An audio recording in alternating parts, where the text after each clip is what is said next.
یعنی میرے نبی پاک صلی اللہ تعالی علیہ وسلم نے فرمایا ہر چیز اپنے رب سے مانگ، ہر چیز مانگ، ہر چیز مانگ۔ یا رسول اللہ کیا کچھ؟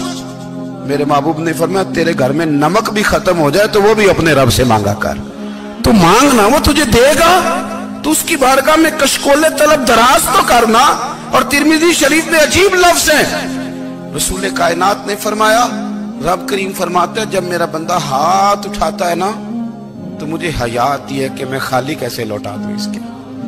اتنے بڑے بادشاہ کی بارگاہ میں، او بھائی لوگوں سے عزتیں تلاش کرتے ہو تو وہ کیا تمہیں عزت دیں گے؟ وہ تو کل اچھا کہتے ہیں پرسوں برا کہنے لگ جاتے ہیں۔ لوگوں کے سامنے گڈ بک میں آنا چاہو گے تو وہ تو سویرے تمہارے بارے میں کچھ کہیں گے، شام کچھ اور کہیں گے۔ اپنی روحانی زندگی آباد کریں، اپنے مسلح کو وقت دیں، اور دنیا سے چھپ کر اس موبائل کو بند کر کے اور اپنے آپ سے بھی چھپ کے اور تنہا ہو کے چھپا کے سارا کچھ اپنے آنسو اپنے رب کی بارگاہ میں پیش کریں، اس کے حضور حاضری دیں۔ سنو نا ترمذی کی حدیث اور اسے یاد رکھنا، نبی پاک علیہ السلام نے فرمایا اپنے دکھ لوگوں کے سامنے نہ بیان کرنا، سیٹھوں نوابوں کو نہ بتاتے پھرنا، دنیا داروں کے سامنے جا کے نہ رونا کہ میں تکلیف میں ہوں۔ فرمایا اگر دنیا داروں کو دکھ بتاؤ گے رب تمہیں کبھی غنی نہیں کرے گا، اور لوگ ہیں کہ الٹا مذاق اڑائیں گے۔ آپ کی جس سے بڑی پکی یاری ہے نا، پکی، وہ تب تک پکی ہے جب تک آپ نے 50,000 مانگا نہیں، اور جس وقت آپ نے کہہ دیا کہ میں مجبور ہوں میری مدد کر تو پھر ختم ہو گئی دوستی۔ لوگوں کی تعلقات آپ کے ساتھ تب تک ہیں جب تک آپ ان سے کوئی ضرورت وابستہ نہیں کرتے۔ کریم محبوب فرمانے لگے بندوں کے سامنے دکھ نہ بیان کرنا، اللہ تجھے کبھی غنی نہیں کرے گا۔ تو اپنے دکھ اپنے رب کو بتا، تو دعائیں مانگ، تو اس کی بارگاہ میں حاضر ہو، تو اس کے حضور عرض کر۔ فرمایا اپنے دکھ اپنے رب کو بتا، وہ جلدی کرے یا دیر سے کرے تجھے ساری دنیا سے بے نیاز کر دے گا، تجھے کسی کا محتاج نہیں رہنے دے گا۔ حضرت ابو الحسن رحمت اللہ تعالی علیہ حضرت معاذ ابن جبل رضی اللہ تعالیٰ عنہ کے پاس بیٹھا کرتے تھے۔ فرماتے ہیں ان سے جو پیار بڑھا تو پھر میرا مصلح سے بھی بڑھ گیا۔ تابعی ہیں، فرماتے ہیں صحابی رسول سے محبت ہوئی تو ذکر سے بھی ہو گئی، پھر درود شریف سے بھی ہو گئی، محبت ان سے بڑھی تو پھر اللہ نے مسجد کا پیار بھی بڑھا دیا۔ آپ فرماتے ہیں کہ میری ہر وقت طبیعت چاہتی تھی کہ بس اللہ اللہ کروں، بس اللہ اللہ کروں، بس نہ میں ذرا تھوڑی جان چھڑاؤں لوگوں سے، کو 10 منٹ ملے تو میں کچھ 4 نفل پڑھ لوں، میں تھوڑا سا نہ بچوں لوگوں سے، اور مجھے تسبیح ملے تو میں نہ کچھ 400-500 دفعہ استغفار پڑھوں، سبحان اللہ الحمدللہ اللہ اکبر لا حول ولا قوت الا باللہ، میں نہ تسبیحات پڑھوں۔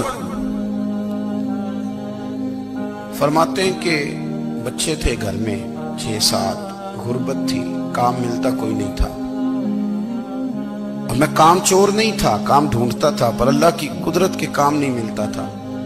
فرماتے ہیں کہ میں نے ایک دن اپنی اہلیہ سے کہا کہ آج میں پھر جاتا ہوں کام ڈھونڈنے، تو میری بیوی بڑی فرما بردار تھی، پر اس دن نہ غربت کے ہاتھوں تنگ آ کے کہنے لگی آج نانا کوئی تو چیز لے کے آیا، تو مجھ سے بچوں کی بھوک نہیں دیکھی جاتی، یہ سب روگاں دا روگ محمد جس دا نام غریبی، کنڈ بلا کے لنگ جاندے نہیں دوست یار قریبی، آج نہ کچھ لے کے آیا تو میں بچے لے کے میکے چلی جاؤں گی۔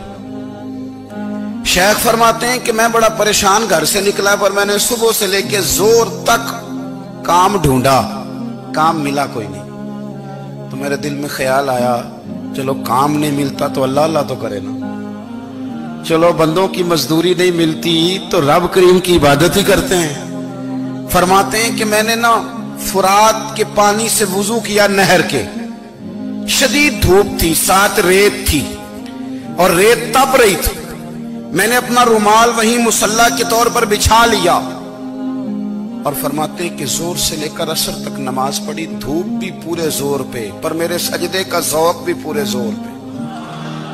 فرماتے ہیں سورج بھی چمک رہا ہے اور رب کی عبادت کا ذوق بھی پورے زور پہ، میں سجدہ کروں تو پھر میرا اٹھانے کو جی نہ چاہے۔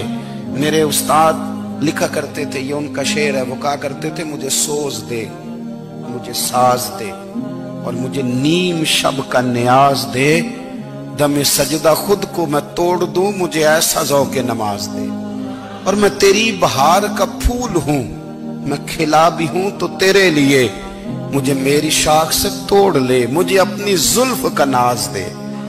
بھائی فرماتے ہیں کہ عصر تک میں نے نفل پڑھے، دل ڈھلنے لگا، عصر کی نماز پڑھی اور میں وہاں سے چلا۔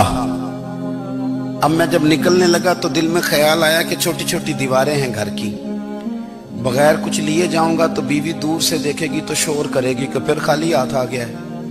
کہتے میں نے اپنے اسی رومال میں جس میں میں نے نماز پڑھی تھی نا، رومال میں کی آخی دے پنجابی جسافہ کہتے ہیں، اسی میں نا میں نے کچھ ریت بھر لی کہ وہ دور سے دیکھے گی تو سمجھے گی کچھ لے کے آیا ہے، چلو جا کے اسے بتا دوں گا کہ آج پھر مزدوری نہیں ملی۔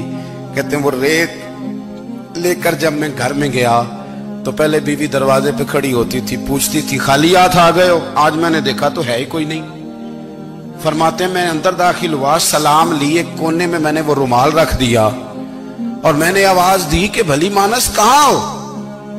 تو وہ کہنے لگی آپ منہ ہاتھ دھو لیں، میں روٹی لے کے آئی۔ میں نے کہا روٹی کہاں سے آ گئی؟ یہاں تو کئی دنوں کے فاقے، تو کئی دنوں کی غربت ہے، یہاں تو اس گھر میں تو فقیری ہے۔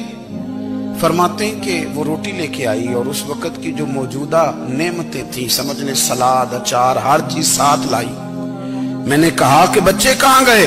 کہنے لگی وہ کھانا کھا کے کھیلنے گئے، آپ کھانا کھا لیں آ جاتے۔ کھانا اس نے چن دیا۔ میں نے حیرت انگیز لہجے میں ساری نعمتیں اپنے دسترخوان پہ دیکھ کر کے بیوی سے پوچھا یہ کہاں سے آیا کھانا؟ بچوں کو تو نے کہاں سے کھانا کھلایا؟ یہ سارا کچھ کیسا ہے؟ کہنے لگی پتہ نہیں آج آپ کس کریم کی مزدوری کرنے چلے گئے تھے، پتہ نہیں کس کریم کی، میرے گھر میں تو اتنی نعمتیں آئی ہیں کہ مجھ سے سنبھالی نہیں جا رہی، اتنا اناج ہے، اتنا گندم ہے، کس کریم کے دروازے آج چلے گئے تھے؟ یہ کہتے کہتے وہ اٹھی اور اٹھ کر کے کہنے لگی پہلے بڑا کچھ آیا تھا، اب کیا لے آئے ہو؟